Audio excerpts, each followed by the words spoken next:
Compassion, a spark for interaction and activity. Compassion is more than a fleeting emotion. It is a profound moral imperative that bridges the gap between empathy and action.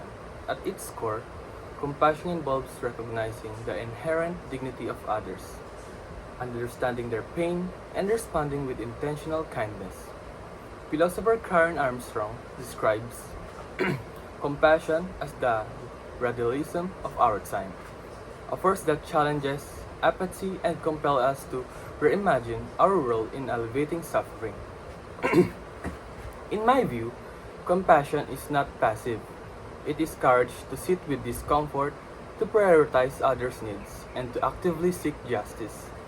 It is the heartbreak of humanity, reminding us that our well being is intertwined with the well being of all living beings. The interconnectedness is particularly crucial when considering our relationship with the environment. Compassion in environmental care, beyond stewardship. Environmental compassion transcends traditional notions of stewardship. It requires acknowledging that the earth is not merely a resource to be managed but a living, interconnected system that sustains us. When we act with compassion towards the environment, we honor the instinct value of ecosystem, species, and even the silent landscape that cannot speak for themselves. This goes beyond individual action like adopting a plant-based diet or voluntarily for wetland restoration. It, it a deep systematic understanding, for example, understanding the impact of fast fashion on garment workers in developing countries, and choosing to buy less and support ethical brands. It is an act of compassionate environmentalism. Similarly, supporting policies that promote sustainable agricultural and reduce reliance on harmful pesticides demonstrate a commitment to protecting both human and environmental health. This compassion also commands confronting systematic injustice. Marginalized communities of often those least of responsible for climate change bear the brunt of its consequences, from rising sea levels, displacing Pacific Islander to toxic waste, sites disproportionately located near low-income neighborhoods. Compassionate environmentalism means amplifying these voices, advocating for equitable policies and dismantling structures that prioritize profit over people. This might involve supporting organizations that work directly with affected communities, participating in peaceful protests against environmentally damaging projects, for educating others about the disproportionate impact of environmental issue on vulnerable population. As eco-philosopher Joanna Macy argues, true healing begins when we see ourselves as part of web of life, where harming the planet is akin to harming ourselves. This understanding fosters a sense of responsibility and urgency in our actions. Communal discernment, cultivating shared wisdom, is the practice of seeking collective understanding through dialogue, humility, and shared purpose. In a world polarized by individualism, it offers countercultural path to compassion by creating spaces where diverse perspectives are heard, such as town halls, interfaith dialogues, or classroom discussion. We foster empathy and challenge assumption. The success of communal discernment hinges on active listening and a willingness to engage with different viewpoints. For instance, in addressing food insecurity, a community might involve local farmers, food banks representatives, social workers, and community members to gain a comprehensive understanding of the issue and develop effective solutions. This collaborative approach ensures that solutions are tailored to the specific needs of the community and are more likely to sustainable in the long term. This process requires vulnerability. It asks participants to set aside ego, confronts bias, and prioritize the common good. Spiritual traditions such as Quaker practice of clearness committees model the beautifully individuals gather not to advise but to ask thoughtful questions, helping someone discern the path without judgment. Similarly, communal discernment is environmental justice movement might involve scientists, policymakers, and indigenous leaders collaborating to design climate solutions that blend traditional knowledge with modern innovations.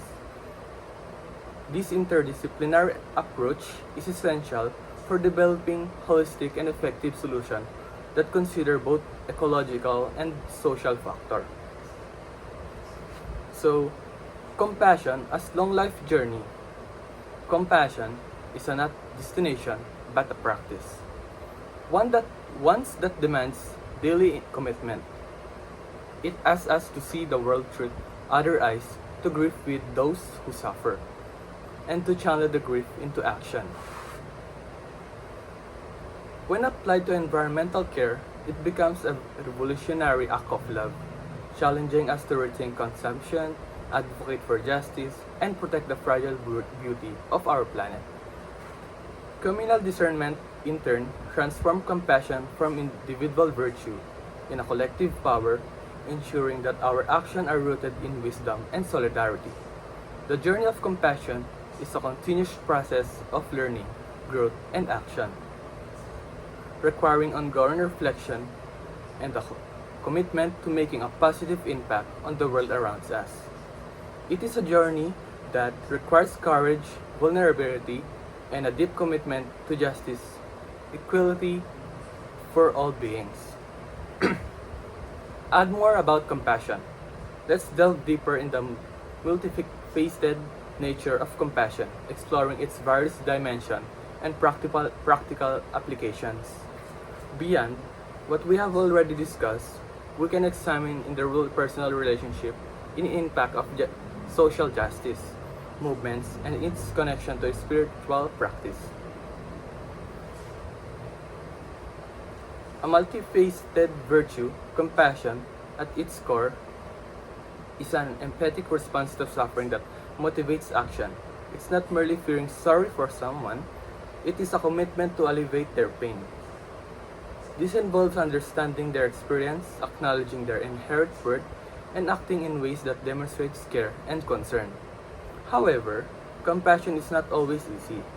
It is a confronting difficult emotions, challenging our own biases, and stepping outside of our comfort zone. In our personal lives, compassion manifests in our relationship with family, friends, and colleagues.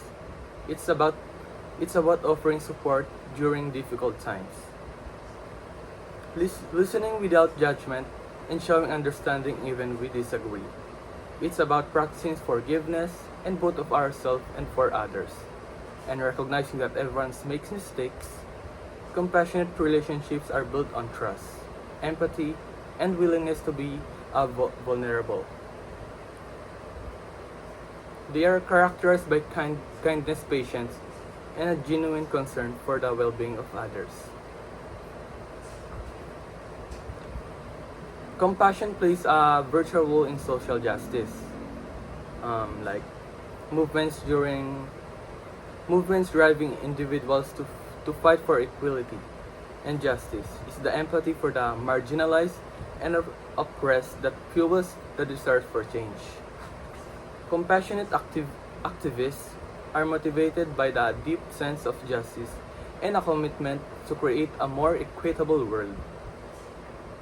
They can work tirelessly to challenge systems of oppressions and advocate for the rights of those who are most vulnerable.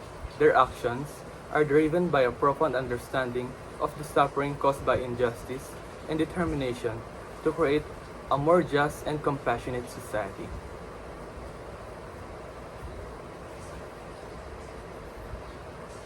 Many spiritual traditions emphasize the importance of compassion as a path to enlightenment of liberation. Compassion often seen as key virtue essential for spiritual growth and development practice like meditation, mindfulness, and loving kindness meditation can cultivate compassion by helping us connect with our capacity for empathy and kindness. This practice can help us to develop a deeper understanding of interconnectedness of all being and cultivates a more compassionate response to suffering. Compassion is not a destination but a lifelong journey. It requires it requires constant learning, growth, and self-reflection. We must continually challenge our own basis and assumption strives to understand the perspective of others and act in the ways that demonstrate of our commitment to compassion. This requires courage, vulnerability, and willingness to encourage the discomfort that often accompanies compassion action. However, the rewards of cultivating compassion are immense to leading to more fulfilling relationships, a more just society, and a deeper sense of meaning and purpose in life.